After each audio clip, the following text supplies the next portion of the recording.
Ayun na guys, yung isa sa taas, oh, makita talaga siya guys, oh. Tingnan nyo. Yun na, ang hirap. Wala siyang hinahawakan, wala. Ah, talaga lang, wala talaga. Ayun, oh. Umawa ka dyan, kuya, ha? Mag-igat ka dyan. Diyos ko po, Jel, Marimar. kumuha ka ng baso, Jel, para maayos ka itong lahat.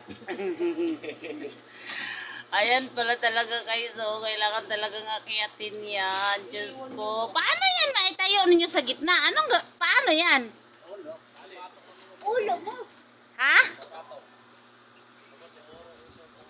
Papatong saan? Yung dulo na yan, paano yan matayo sa gitna? Atake na lang siya pag ganun. Tulak-tulak. Ay, Diyos ko, Maria. Itong lubid na to, anong purpose ito para maitayo siya? Ha? Tapos ito.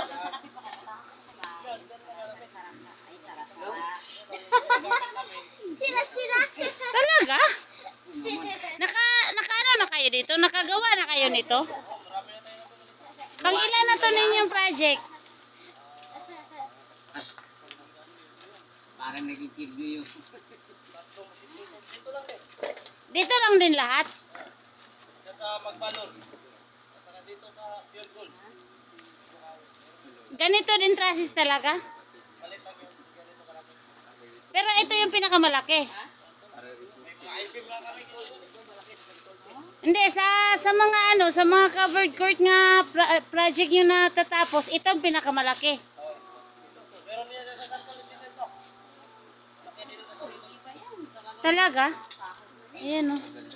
Tignan nyo. 5 lang ni sila guys. So, marami ni sila.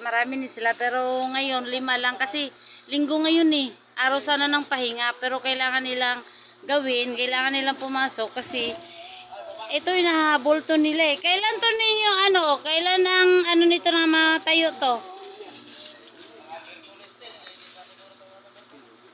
Merkules? Merkules talaga? Minamadali na? Oh, kailangan daw guys, Merkulis may tayo nila to. Kaya yan, pumasok sila ng linggo. Kahit araw ng pahinga nila. Yan, nag-overtime. Walang pahinga guys, pati kawawa talaga.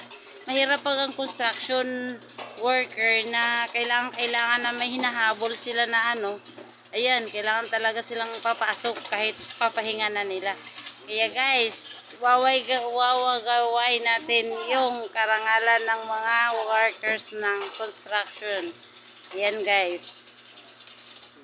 Ay hanggang sa muli. Paki-subscribe na lang, tsaka like and share. Bye-bye. Kape tayo.